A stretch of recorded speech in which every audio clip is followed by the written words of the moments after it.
Eu vou te contar agora qual que é a pergunta que o Moraes não responde sobre o Talhaferro, seu ex-assessor. E essa é a pergunta que não quer calar. É a pergunta do US$ 1 milhão. Então, bom dia para você. Mais um dia do ministro Alexandre de Moraes sendo investigador, acusador, juiz, vítima, tudo ao mesmo tempo, tudo junto e misturado. E dessa vez ele votou para receber a denúncia da PGR contra o Talhaferro, ou seja, para começar um processo criminal contra o Talhaferro e ele virar réu. E presta atenção nisso, Moraes recebeu a denúncia contra o ex-assessor de Moraes, que acusou o próprio Moraes de cometer e ordenar ilegalidades dentro do gabinete de Moraes.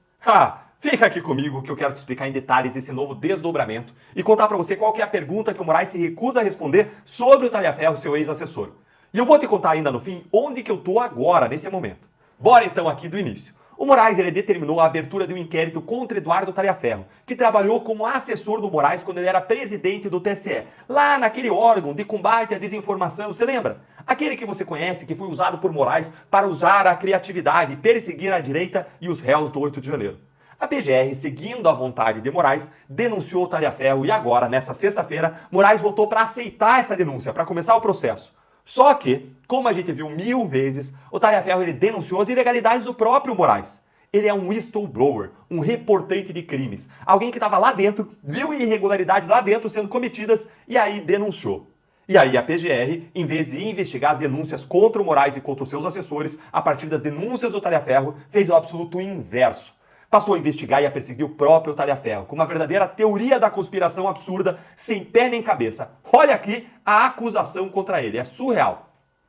A PGR o acusou de 4 crimes: violação de sigilo funcional, coação no curso do processo, obstrução de investigação envolvendo organização criminosa e tentativa de abolição do Estado Democrático de Direito. Que surreal! Só tem um detalhe extremamente importante nesse caso que nem a PGR nem o Moraes explicam. O Talhaferro ele foi assessor do Moraes por anos. Ele exercia um cargo técnico e muito próximo do ministro, de extrema confiança. Ele recebia ordens diretas do Moraes, da chefe de gabinete dele, dos juízes auxiliares do ministro, inclusive os que atuavam no STF. Nem no TSE era. E Talhaferro continuou com Moraes bem depois do 8 de janeiro. O Talhaferro, como provou a Vaza Toga, foi uma das principais ferramentas usadas pelo Moraes para perseguir a direita e os réus do 8 de janeiro, que o Talhaferro ajudou a identificar usando as redes sociais para definir quem era bolsonarista e deveria continuar preso e quem não era bolsonarista ou então era de esquerda ou não tinha provas de que era de direita e aí devia ser solto. Isso continuou por meses, até a Folha de São Paulo publicar a primeira matéria da Vaza Toga. Então fica a grande pergunta: como é, raios, que o Talhaferro cometeu uma tentativa de abolição do Estado Democrático de Direito, hein? Como? Se o Talhaferro atuou contra os réus do 8 de janeiro, a quem Moraes e a PGR atribuem a tentativa de golpe, hein? Como? Se o Talhaferro estava nas trincheiras com Moraes contra os réus do dia 8, contra os tais golpistas. Como que agora, do nada, o Moraes acusa o Talhaferro de ser parte disso? Se o Talhaferro é golpista, então o Moraes é o quê, hein? Me conta aí nos comentários que eu quero saber. E senta o dedo no like com força se você também tem essa dúvida aí. E eu quero saber quem aí que está comigo nesse questionamento. Gente, é simplesmente impressionante como todos os adversários do ministro Alexandre de Moraes são sempre investigados e denunciados por crime contra a democracia, tentativa de golpe de Estado, tentativa de dominar o mundo, sei lá, essas coisas que só aparecem ali na cabeça do Moraes. E aí continua a PGR. Olha aqui comigo o que a PGR continua dizendo a partir daí, ó. Gonê também sustenta que Talhaferro aderiu às condutas da organização criminosa investigada nos inquéritos das fake news, da trama golpista e das milícias digitais, ao selecionar e divulgar diálogos com o objetivo de interferir na credibilidade das apurações. Que piada! Essa é a tese mais absurda, estapafúrdia que eu já vi. Gente, como que o Talhaferro aderiu às condutas dos envolvidos no processo da tentativa de golpe sem falar com ninguém, sem conhecer ninguém? Não existe uma linha do processo da tal tentativa de golpe em que apareça o nome do Talhaferro. Olhem aqui, vejam aqui comigo, aqui ó, a lista dos denunciados, eu estou passando ela aí, ó. Veja a lista dos denunciados do processo da tentativa de golpe e vejam se aparece aí o nome do Talhaferro, gente. Vejam aí, ó. Cadê o nome do Talhaferro? Alguém tá vendo aí? Não, né?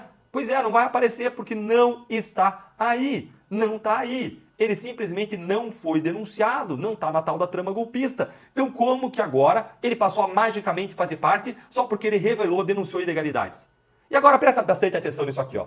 Você sabe por que o PGR e o Moraes tiveram que acusar o Talhaferro de atentado à democracia e de auxiliar na tentativa do golpe?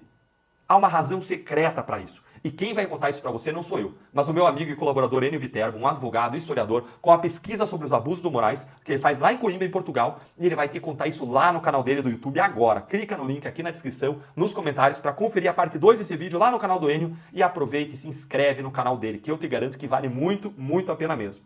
Eu te vejo lá e eu quero te encerrar contando aqui onde que eu tô. E estou em Jataí, Goiás. Terra boa, terra do agro, aonde eu vim fazer uma palestra sobre a guerra invisível que existe contra quem coloca a comida na mesa, contra o agronegócio.